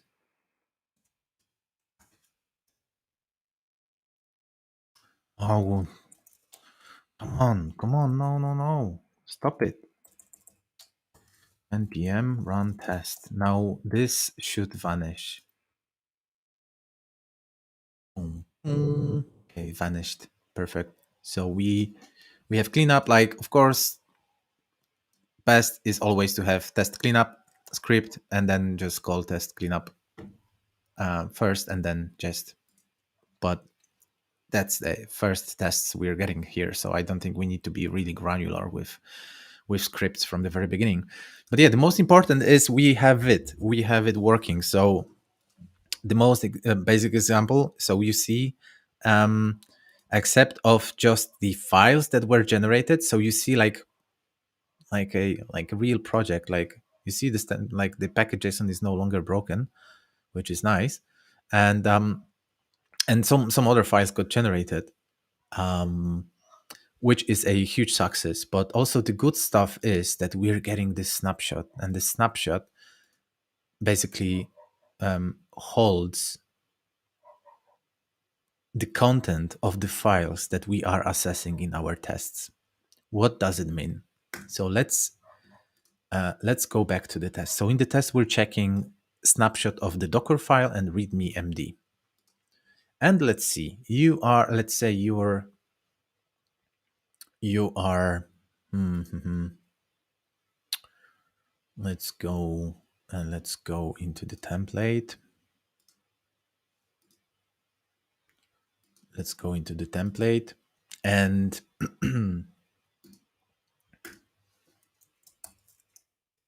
let's just add a comment. And of course, that's not in a situation where you need snapshot test to figure out that you've added something new to the file. Snapshot test is for things that you modify in the template and they can break, like you stop getting some additional files in your generated project, like you don't get all the functions, let's say, in a proper structure because you are doing some major refactoring, let's say, in the way the maybe not config, maybe in the way the handlers are generated, like you're doing some serious modification in the template, and yeah, if you would break something here and you're improving stuff, let's say, like the best example is this Node.js template. It uses nunjucks templating, which we want to get rid of, and we have new engine like based on React.js, so we can write our templates like React like React files, and then let's say we want to rewrite Node.js template.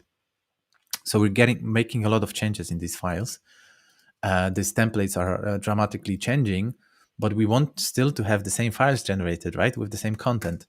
So that's why we need those snapshot tests. So if we would just break something by just, let's say, we're just doing comment, but I'm really saying like we broke template in the way that the output file will have additional function that, for example, should not be there. So let's say I broke it by accident when refactoring the template, and when I run test, the test generates another snapshot and it checks the snapshot against the old snapshot. You know what I'm trying to say? Like basically you see here that it will see that the new output generated after my changes in the template, that the new output contains something super new that was never there before. And it's super new, even though you're using the same async API file and you didn't expect actually anything new in your generated code. So that's what snapshot testing is for. It's basically assessing if the generated files contain what they were supposed to contain. And you can take it like really like forward. You can, like, for example, here, and it's something that we then just have to discuss on an issue level, how we want to have those initial tests. But basically, let's say here, you want to have as granular tests as descriptive as possible, right? So let's say should generate application. Wait. Let me open src API handlers. Yes.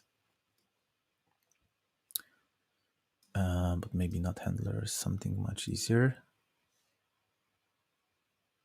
Yeah. Okay. So this is a main entry point for the server, and some of the code is generated. Like, for example, the consts are generated. So we can even go far.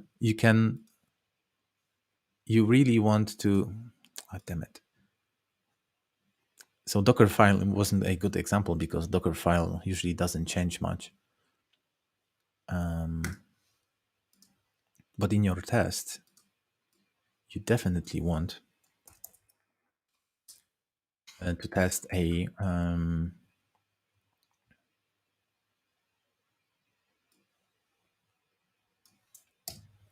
test the generated code, really. So we are gonna have to remove snapshots because snapshots contain totally different files. And let's run it. I didn't save the test. Let's save it. Let's save it and let's save it and let's call it properly. Like, you should generate proper server code.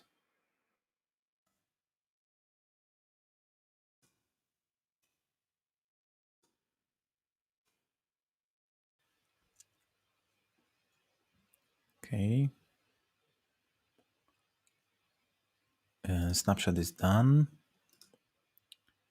Let's see the server code.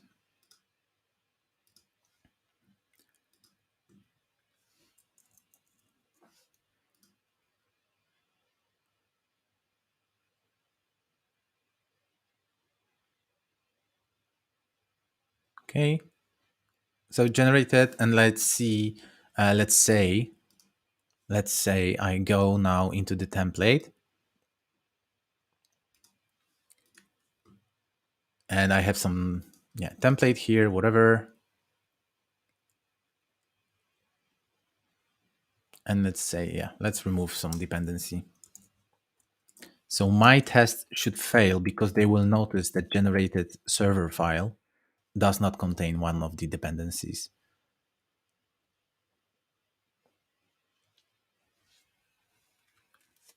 Yeah. Okay, perfectly found. So and you can take it further. Like if you want to test specifically that there's some specific function on there's some specific content, yeah, you can read the file, parse it as a string, and find if there's a specific sentence mentioned, like the name of the function is mentioned, if it was really generated. And you can like have as many test cases. Like first you want to check just the and just have a test that is specifically checking the server code, but then you can have a separate test that is checking if the configuration file for your application was generated properly, like if the URL is really there, if it was read from the um, from the from the async API file, and you can, because you can imagine that snapshots like it's a snapshot of entire file, so sometimes they can be, of course, annoying that you're just adding a you're just adding a space or something, and you want to have it there, but the test will fail, so you have to remove snapshots and regenerate them. And on pull request you have to explain yourself why snapshots had to be regenerated for this given pull request. But I still think it's super handy, and it's helping a lot with maintenance of the template. So last but not least, let us summarize. Like, first of all, we need to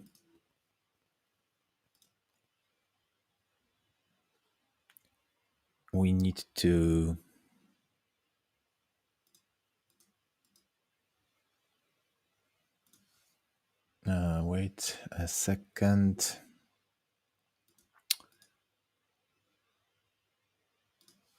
We need to go to git ignore. We need to definitely ignore test snapshots, and we need to test temp.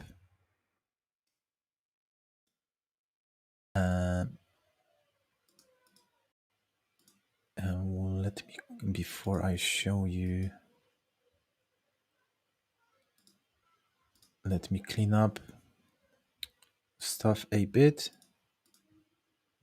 But yeah, we end up with just 4 files. Let me jump in with my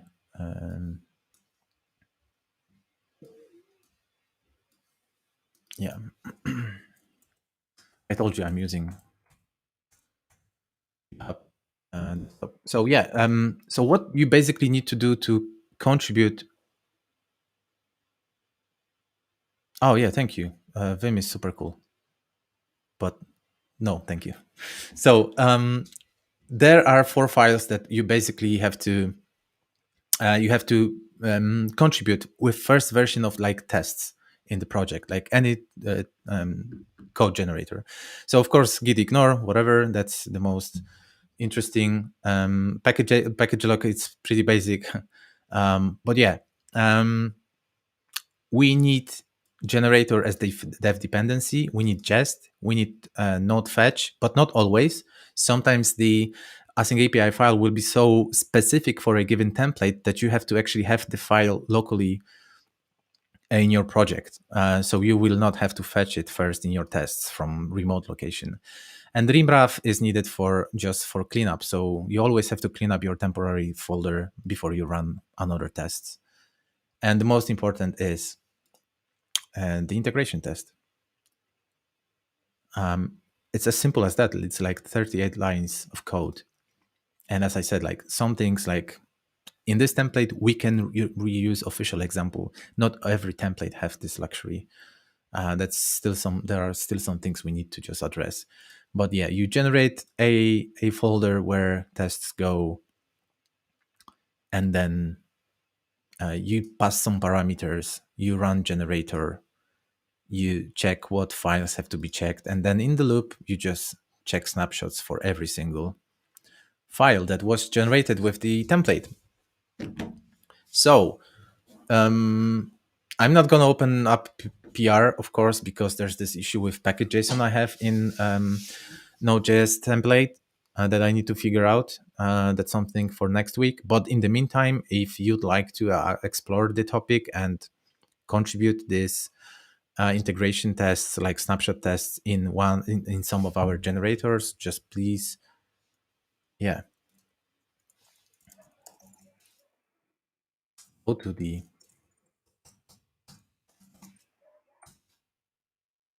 generator and check out the list of all the official templates that we have. And most of them don't have snapshot tests, and they definitely need support. But yeah, first create issue, suggest what you want to do. Let's discuss the scope of the initial snapshot test, and then go ahead and contribute. There's one missing on the list, Go template. We still need to add it. So one more you can also assess. Thank you. Thank you. I don't believe that there was a single person from the beginning till the end. If there was someone like participating for 2 hours in this live stream, you're my friend forever. Thank you. See you next Tuesday. We have a live stream where there will be Daylane, and we're going to talk about the release process for async API spec and how you can contribute to releases of async API specification. Na razie, trzymajcie się. Thank you, Arion, for having it in your background. But if you were not listening, it doesn't count. But at least you bring up the statistics of the number of people watching it. So thank you. You're being kind. Yeah, folks. Bye. And hopefully we see each other next week. My wife will not kill me.